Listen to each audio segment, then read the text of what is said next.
Alright, so this is my first YouTube video, and one of my theories is that possibly Locke is dead. That's why he's so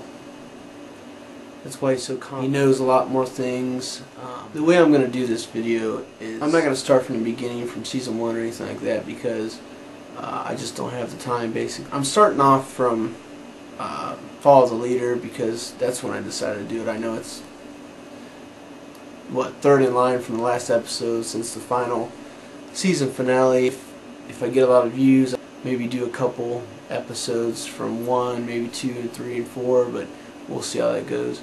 I've heard a few things about how they're talking about how Widmore's going to be in that metal box that we see. Ben doesn't seem too concerned about it, obviously, but anyways, I think that'd be kind of strange for a body to be inside that metal box. First of all, that metal box would get pretty hot out there in the sun. I have to give respect to a couple theories I've heard out there already, and wanted to say I really liked them. There's a guy on the internet, his name is Shauner's Rocks, the one that's blog you later video post Lost Theories. The one about how Desmond is going to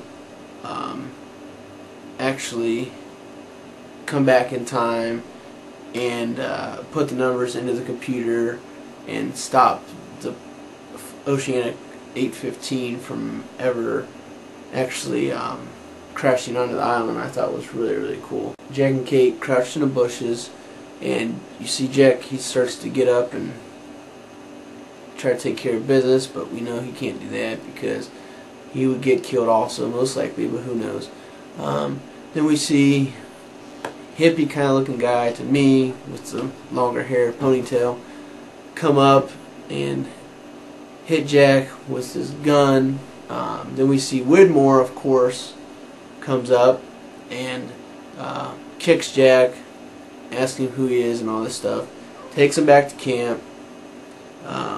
We see Eloise there, asks Eloise if they're not from the Dharma Initiative, then where the hell are they from?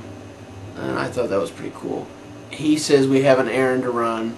Of course, Sun runs up, because of what Ben said about the whole, he's had this job for a very long time, which I thought was pretty cool, because we obviously know that Richard's been on the island for a very long time. Sun gives Richard the picture and says, "Were you here in 1977? Did you know these people?" And Richard says, "Yes, I watched them die." I'm hoping that's going to change, because if they all die, then that's going to kind of suck. We see that Locke, in the first place, tells Richard to go and tell him that to get everyone back to the island, that he's going to have to die. I thought that was amazing. That was awesome writing on the part of the whole team.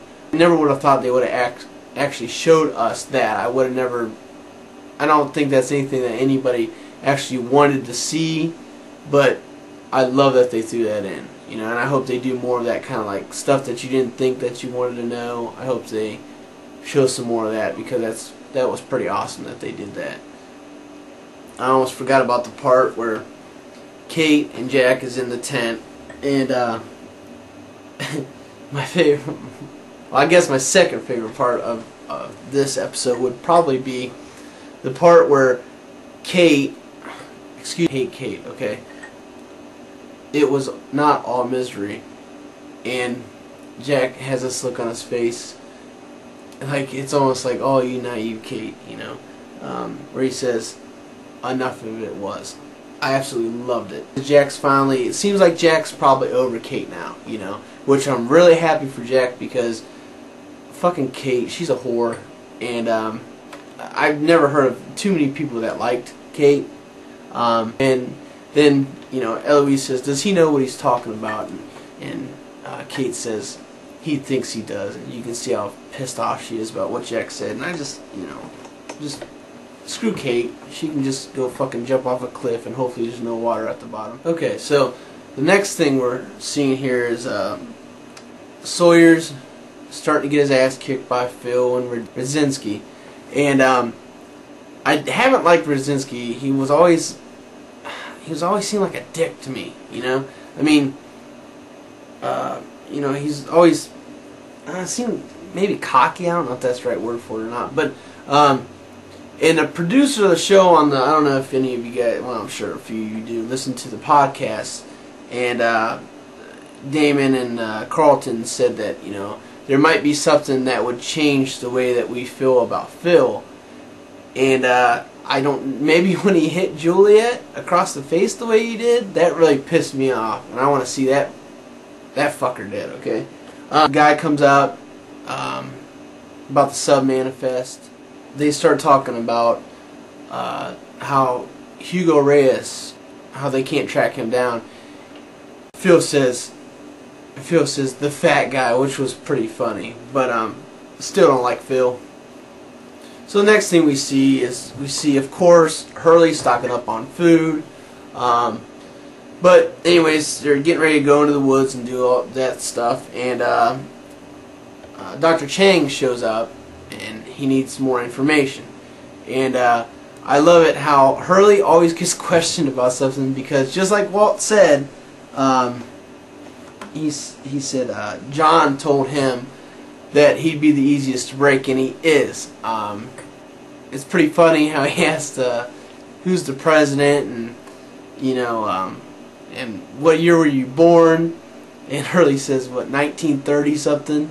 It's just funny. Hurley always breaks, you know. So Peter Chang wants to know for sure if Miles is really his son, and he finds out it's true. Pretty awkward moment, you know, especially with Miles thinking that his dad just left him for no reason. Of course, in this episode, we find out, you know, that he didn't just horrible father. He did it to save his son's life and his wife's life, which is pretty cool. So, the thing I want to talk about is that John says that when they're done, he's gonna go see Jacob, or he wants Richard to take him to see Jacob, and Ben says that's not how it works. You know, is he lying? Is he telling the truth? You know, I think this John Locke guy is going to be a problem, and I think that's pretty interesting. I don't know what's going to happen next week. Saeed shows up in a good spot, and haven't seen him in quite a few episodes here, so it's nice to see him back. Always like Saeed. I don't know if it's just me, but I'd like to see what you guys think about this. Was it almost like Richard was stepping in front of Eloise whenever Saeed had the gun pointed at them? Richard's pretty upset about Saeed killing one of their people. It doesn't matter that they killed him, because if they do what they're talking about they're going to do, then that guy won't be dead any longer. Saeed, being overly confident, he says, I killed Ben. You know, he gets a shock where he finds out, no, he didn't kill Ben. Juliet and Sawyer walking down the dock to get into the submarine, and they have that nice little moment where, you know, he talks about buying Microsoft, which was really cool. Juliet's happy that she did stay, because obviously if she would have left, you know, Sawyer and her would have never had the good relationship that she has now, or that they have now. Saeed says, well, if this works, you're going to save all of us, and if it doesn't, you'll put us all out of our misery, which that was really Sawyer and Juliet are in the sub, and they're having a nice talk, you know, telling each other that they love each other, and who else comes to ruin the day? It had to be that whore Kate. She's like, what's up? You know, it's like, come on. And you can tell, you know, Sawyer's uncomfortable. You know, I don't really think he wants anything to do with her anymore either. I think everybody's just kind of over Kate, you know. What do you guys think about the whole, you know, should Jack be trusting Eloise? Plays out. Well, let me know what you guys thought about my recap. Tell me what you think. Maybe I'll keep doing this. If I did a shitty job, it'll probably be my last one. Alright, thank you.